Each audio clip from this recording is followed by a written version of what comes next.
Welcome to the Vision Driven Marriage Podcast. If you're struggling in your marriage, or maybe you're wondering if it's even salvageable, before you give up or before you let things get too hard, let us come alongside you and help you solidify your marriage. We offer biblical encouragement and insight to help you strengthen your marriage. Kelly DuPee is a husband, dad, grandpa, pastor, police chaplain, marriage coach, and author. But most importantly, he is a follower of Jesus Christ. He's been married to his wife, Carrie, for over 35 years. Kelly has served his family, his church, and his community for that long as well. However, Kelly's mission extends beyond his local church and community. He has embarked on an inspiring journey with the creation of Turn It Up Marriage Coaching, a dynamic ministry designed to empower couples to forge unbreakable bonds. What fuels Kelly's unwavering passion for his ministry? It's deeply rooted in his personal journey.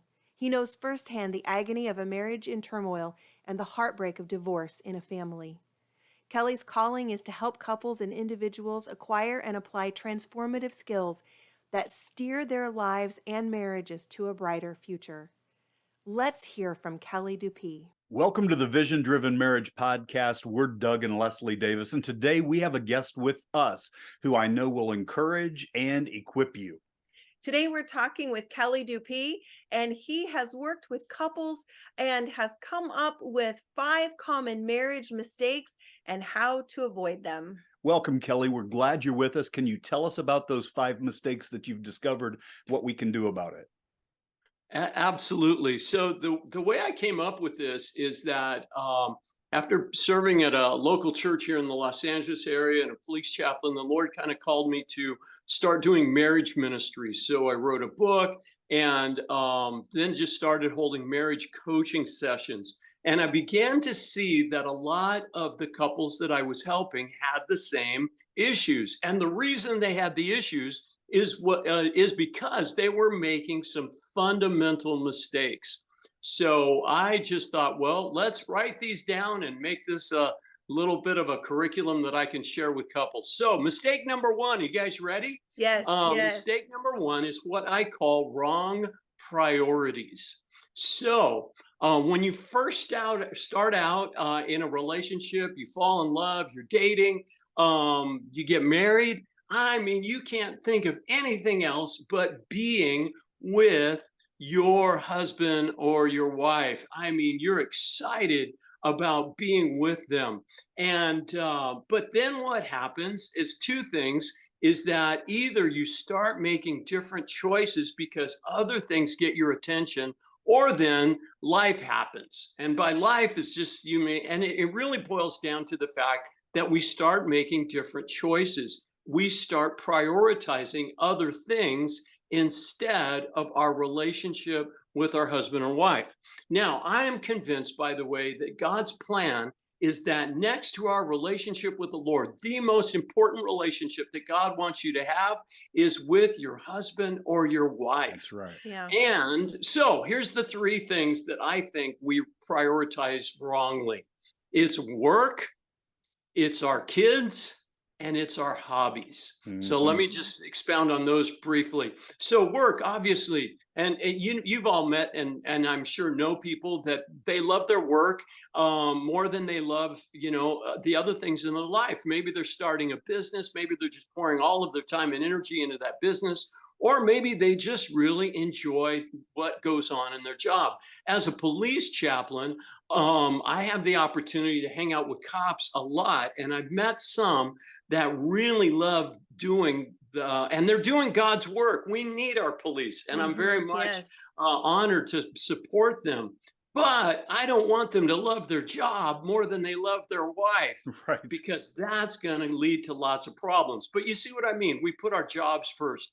The other thing that's super common, this is more of a wife thing, right? Is we put our kids first before our marriage. So admittedly, your kids need your help. They need your attention. I'm not suggesting that you neglect them by any means, but keep balance. And the way to do that is just take a look at your calendar. If all your weekends and all your evenings, it's all about spending time with the kids, well, put in some times where you guys can be alone together. without the kids. By the way, I've got 3 grandkids, and that's what grandparents are for. Absolutely. Watching your kids so that you can go out on a date, so that you can have time together, so that you can reconnect and rekindle the love that you once had, if it's faded. The title of my book is called Turn It Up. And really, I use the metaphor of a dimmer switch, that life has a tendency, and our wrong choices, of turning down the strength of your connection. That's a But good you analogy. can turn it back up. The third thing, by the way, is your hobbies. I live here in Southern California where it's sunny and great weather most of the time. So I meet a lot of guys who love playing golf every weekend. Well, playing golf isn't bad, but it is bad if you're playing more, if your time is more spent on the golf course than it is with your wife. So we've got to evaluate and reprioritize. I think, and remember what the Bible says. For this reason, a man would leave his father and mother, this is Genesis 2, and be united to his wife, and the two will become one flesh.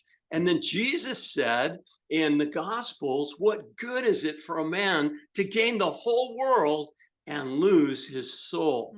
And I think you could easily transpose or substitute maybe the word soul for the word marriage. What good is it to gain the whole world and lose your marriage? So the answer? Make some different choices and reprioritize, but a super common mistake. What do you guys think? Well, those are things that I think that not only Leslie and I have seen in counseling office, but also, we've seen that happen in the lives of our friends. We've seen that happen in our own life, where one of those things can become out of balance for a while. And, to our listeners, you may be struggling with one of those 3 things that Kelly just mentioned being a little bit out of balance right now. But it's fixable. It's one of the things where you just need to become aware of it and make sure you put things back in the right order, back in the right priority list. And, because each of those things are good, they should never, ever, ever be more important than your spouse. What great, great information. I know one of the things I hear in the counseling office is, well, if that's the case, then, I'm prioritizing my work, but it's because I'm providing for my family. Well, we try to justify the behavior by trying to say, but I'm thinking about my marriage while I'm doing it. But the reality is nothing can become more important than your spouse. Nothing can become more important than your marriage. And when we try to, justify it by saying, but I'm providing for my family, that's why I'm thinking about work all the time, we're still missing the point. For all of those things to work properly, we just have to have them in the right order. So that's a great word. What's the second thing that you've got? All right, mistake number 2, listening to reply instead of to understand. Oh, yeah. That's So huge. let's be honest. And I know I'm guilty of this all the time, but I'm working at it and I'm getting better. When your husband or your wife, especially if they're upset, right? If they're mad at you for some reason and they start telling you that you screwed up, okay? And I screw up a lot. So what is our natural tendency to do? We start thinking about, what am I going to say when she stops talking, right? So what happens is that we have a lot of misunderstanding because we're focusing on justifying our actions, on explanation, on excuse, and we're not really focusing on the key, which is, so the goal in a conversation, especially if your husband or wife is upset at you for some reason, and especially if they're angry at you, and I mean beyond just upset, they're mad, okay? What your goal, I like to help couples, and this is what I try to do myself, and I'm getting better at it, like I said, is focus on understanding, listening. Don't excuse, don't interrupt, ask a question only if you really need to, because that's okay, so that it'll help you understand. And then here's the tip I like to give them. Just pretend that at the end of the sentence that your wife or your husband is making, or the end of the statement, when they're done, when they pause, pretend you're in school and now there's a quiz. Yeah. And the quiz is, there's one question on this quiz. The question is this: what did I just say? Yeah. And you, in your own words, and maybe with, hey, think about what they might be feeling. But even if you don't get that part of it, just repeat back to them what you heard. Mhm. Let me tell you, this is a game changer, That is. because really then you ask, hey, is that it? Did I get it right? And if they say yes, now what you've done is you have helped your spouse feel understood. By the way, if they say no, that's not it, let them explain it again. Mhm. Let them go through. Ask yourself, have you ever been in a conversation where the person you're talking to always repeats themselves?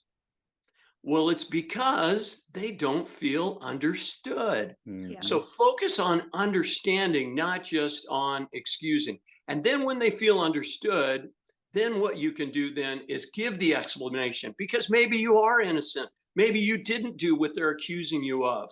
But focus on making him or her feel understood first.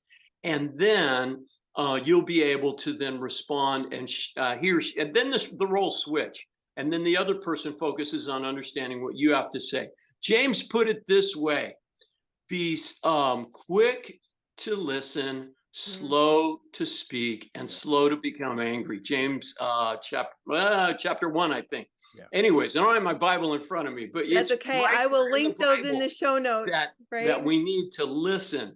So that's mistake number 2. Well, and that's huge, because communication is more than just speaking. And we've had a lot of people who have really had their relationships change. Our relationship when we were first married drastically changed when we realized that communicating isn't just speaking what you want to say. It's making sure that you process what's being said to you. That's where communication really becomes effective. And we don't always get it right. No, no. We just had a major blowout on Monday. Was it Monday? Tuesday? Earlier this week, as we're recording this, it's on a Friday, but earlier this week, we had that same thing that you were just talking about. And that totally went out the window. Like, we did not do what you just explained. Not, or at least not very well. Nope. The communication, because again, communication has to be processed for it to actually be communicated. Other than that, it's just talking. Just talking. Yeah. And neither one of us were processing, because we were both focused on our own stuff, So even after 34 years of marriage, it still takes some practice.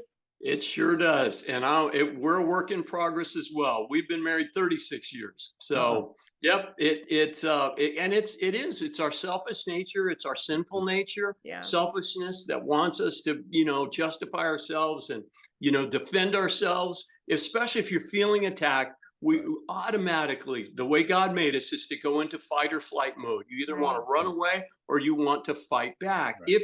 because you're trying to defend yourself. And that leads me, by the way, to the next mistake. Are you guys ready for it? We're ready. Yes. If the priorities and communication are the most common, this mistake is the most damaging. Here it is.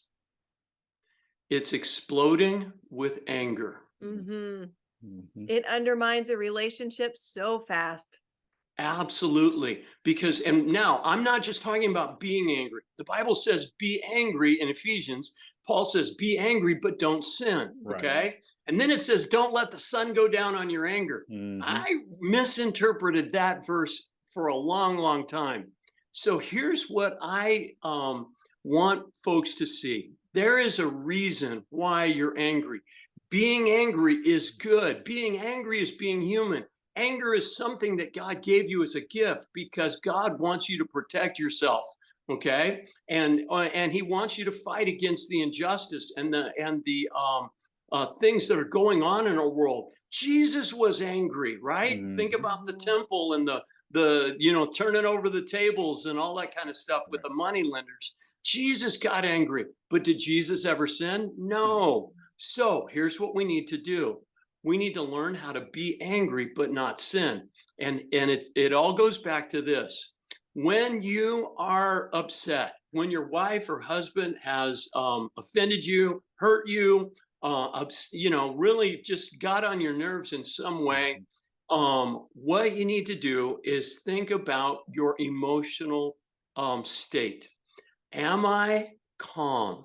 And if you're not, and what happens too, by the way, what I've noticed as I've unpacked conversations and as I've experienced myself, is that you start confronting your spouse. You start telling them what they did wrong. Okay. And then maybe they get defensive and they start, arguing back or questioning you. And then anger begets anger. And we match the emotion of the other person. And then think about it. If you can kind of feel that anger boiling inside of you, like it comes up, and it's just starting, to take control, what you need to do is walk away and take a little short break, a timeout, if you will. In some of the police department trainings that I've received, I learned this technique. And this is, I don't believe in magic, but this works like magic. And it's really simple. Okay. What happens when you start losing control of your emotion is that the front part of your brain actually begins to shift. The blood flow, shifts from the front part of your brain, which is where you make good decisions, to the back part of your brain, which is where you get fight or flight response. And there's a reason for that. God wants you to be able to run away or defend yourself. But when you're talking to your wife, that's not what you need to do. So what you do is you step away, and here's the secret.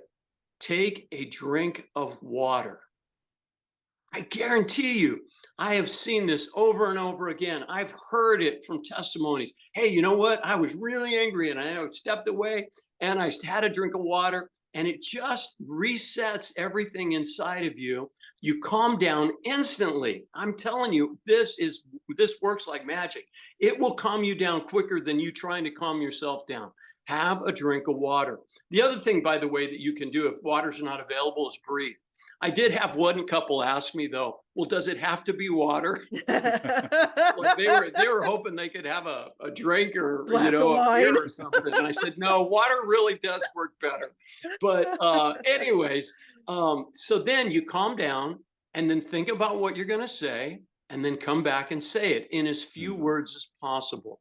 And the script I give couples goes like this.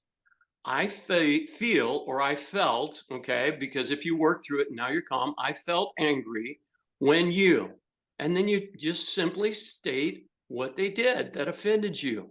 And then you make a request. Would you please not leave your socks in the middle of the floor? Or would you please call me when you're not going to be home in time for dinner? I mean, make a simple request, then stop talking. Because now it's your spouse's turn. And hopefully, because they love you, then they're going to reply with an apology. And they're going to make a commitment to not do it again. Or and at the least, situation, everything changes. yes. See what happens when you get really angry is that nothing good, think about it, is now going to happen in that conversation. It's not going to get better. It's not going to improve. You're not going to resolve anything. In fact, what you're going to do is that you are going to hurt. And sometimes we feel so hurt. Let's be honest. We don't want to talk. We want revenge. So that's where calming down, getting a hold of that anger really does. And I think, by the way, when getting back to the scripture, when Paul said, don't let the sun go down on your anger, I used to think that meant you had to resolve everything before you went to bed. No, don't even try that. If you're not there yet, sleep on it, take some time, figure it out, work through the emotions, and then bring the confrontation.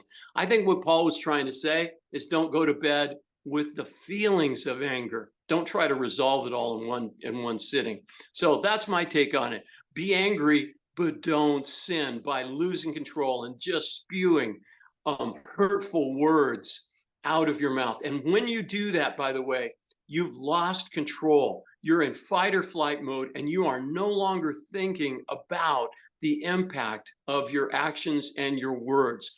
And I have had wives, I've even had husbands say, I don't know if I can forgive my husband.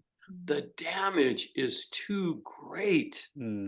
Yeah, so that becomes if you want to reconcile, untrustworthy. if you want to have a great marriage, you've got to learn how to confront, but do it in a way without the explosive anger. And let me tell you, this is a game changer. If I can just get a couple to stop doing this, everything is going to get on the right track, and they're going to start reconciling, and healing can come. But if they're continuing to hurt and damage each other, no, this is like lesson number one. So what do you guys think of that? Well, I think that is a good word. And even if an apology doesn't follow that I feel statement, at least there's a seed planted that the behavior that you're addressing has affected the way you feel. Like it's, that bad behavior is really affecting your spouse in some way or another. And so, all right, what's mistake number 4? All right, mistake number 4 is a lot more fun. Those are the heavy ones. This one is simple. It's not asking for what you need. So I'll have wives on a coaching call tell me, well, my husband never buys me flowers, or whatever it is that they want. Okay. So yeah, it would be great if he thought about that, if he met that need without you having to ask.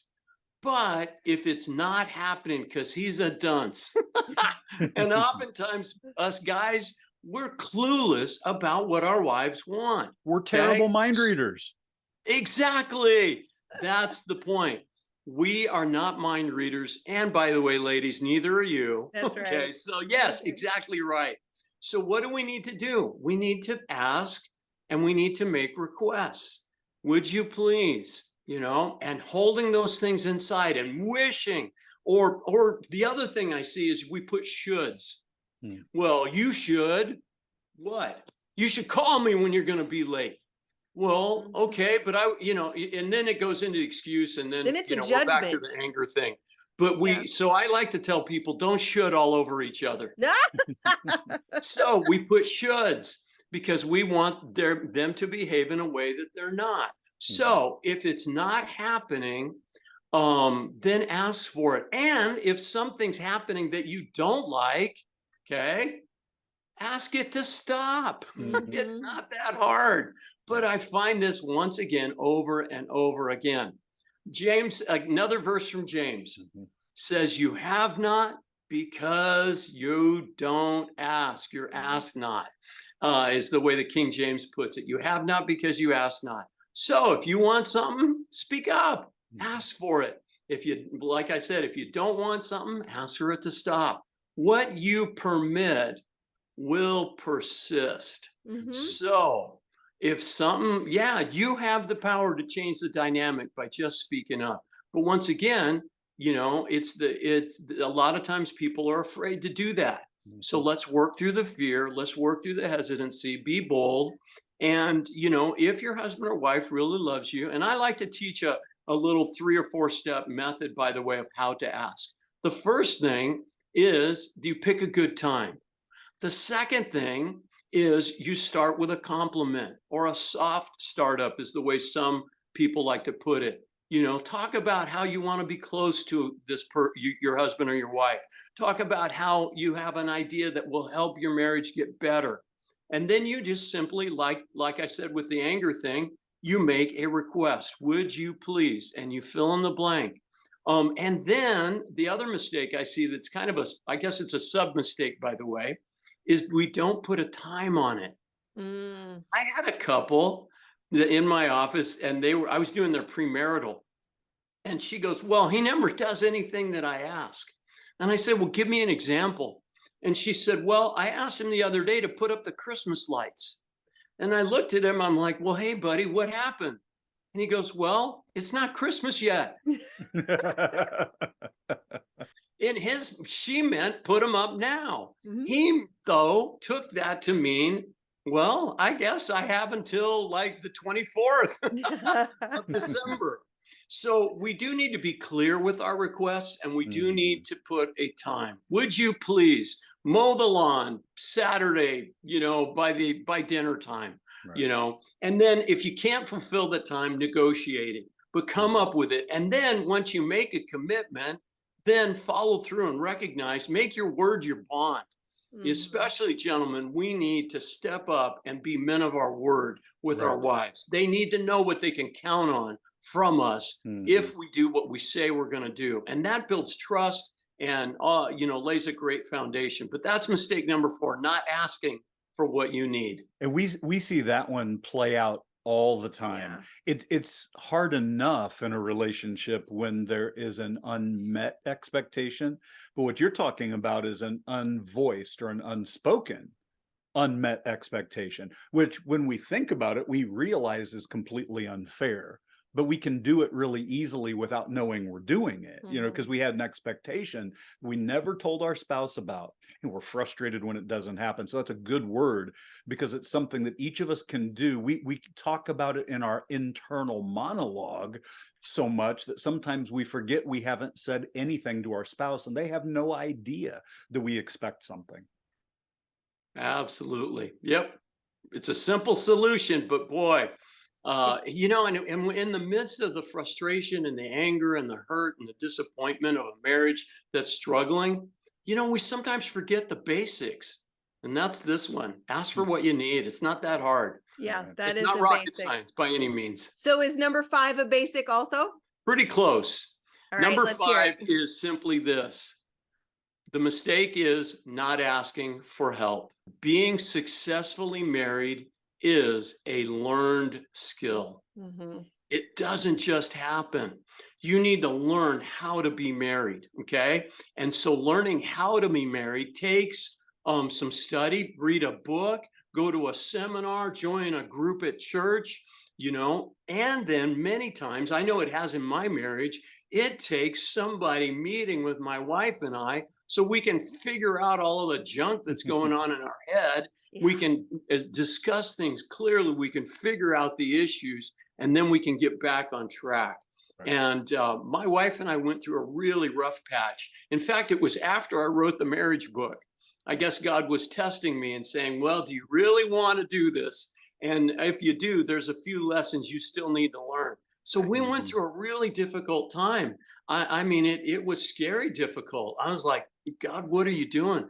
And let me tell you, the thing that turned it around for me, several things, but meeting with a therapist, a counselor really made a huge difference. But I remember also as well, listening to the Holy Spirit. And God one day said, stop praying for me to change your wife. Right. Start asking for me to change you. And when I did, let me tell you, everything turned around and changed. Okay. It is not weak. It is wise to ask for help. Oh, that's a good word. We see that in the book of Proverbs, that success comes from a multitude of counselors, several verses where we need the input of others. We need their support, so it can be like a mentor couple. It can be, people that, have, their marriages are stronger than yours and they've been married longer. They're that mentor. It can be your spiritual leaders at church, books, podcasts like this one. This is fantastic. I make a weekly YouTube video with marriage tips. So yesterday, the one I made for this week was on 1 Corinthians 13:4, which is love is patient, love is kind. So I just talked about how to be kind to your wife or your husband. So anyways, there's stuff like that you could partake of. But it's recognizing that I am not going to be successful with this being married unless I get some help. I cannot figure this out on my own. And when we admit that, then everything can change. And I love what I get to do, which is to sit down with couples. Actually, I do most of it either over the phone or in Zoom, and just talking to couples and helping them, get back on track. And it is a great and incredibly fulfilling ministry that the Lord has given me, and I enjoy doing it. And yeah, I bet you guys do too. Oh, we love every part of it. And, we want to encourage our listeners, realize that in every other part of our life, this is a natural thing that we do. If you get a new job, it's either because you went to get some official training in how to do it first, or you made sure that you found the person who's been doing it for a while and you learned from them. And when you start a sports team, you know that there's going to be a coach who's going to help you know how to do things that maybe you don't yet know how to do. And so in all of the other parts of our lives, we do this without thought. And in marriage, somehow, for some reason, we forget that it's okay for us to have a coach. It's okay for us to find somebody who's been doing it for a while, to learn from them. It's okay for us to find somebody who can give us some training. And so we're grateful for what you do to help provide training. And we're blessed and honored to be able to have our small part of providing it too. So one of the ways that you have said that you provide training is that you have written a book. Tell us just a little bit about this book, and I will link your where you can find your book. I will link that in the show notes. But tell us a little bit about your book. All right. It's called, thank you, Leslie. It's called Turn It Up: How to Have the Lifelong Marriage That You Really Want. And like I said earlier, it's that metaphor of a dimmer switch that, life and our choices turn it down, but you can turn it up. So it's all about recognizing the quality of your relationship. And if it's not what you want it to be, do something about it. So in the book, I go through 5 commitments to make and 5 skills to learn. So the commitment is something you do every day. Like, I'm committing to be one with you. So what do I need to do every day in order to be one with my wife? That's commitment number 1. Protect my marriage from outside influences. So I talk about, some choices that we make, and some traps certainly that the devil has, because he wants to destroy marriages. Yeah. So we talk about how to deal with those outside temptations, especially the things that we can access online. So those are the commitments, some of the commitments. One of the big commitments, of course, is put God first and love God and let him transform your life so that you can be the husband or wife. That's another one of the commitments. And then the skills are things like listening, sharing your feelings, dealing with your anger, and managing your money together. I got a chapter on financial management in there. I wrote the book when my son told me he wanted to get married, and I just started writing down everything I could think of that I could impart to him so that he could have a successful marriage. And it was quite a long time before it actually got published. But 2 years ago, the Lord said, all right, it's time. Let's get this out in the world. I am offering it, by the way, right now at a 75% discount. And so turnitup.coach/75. I'll give you the link, Leslie. You can put it in the notes. Yes, I'll put If it you in go the show there, notes. you can get it for $3.99 for a digital copy, $3.75, sorry, or $4.99 for a paperback. Be glad to get that in the mail to you.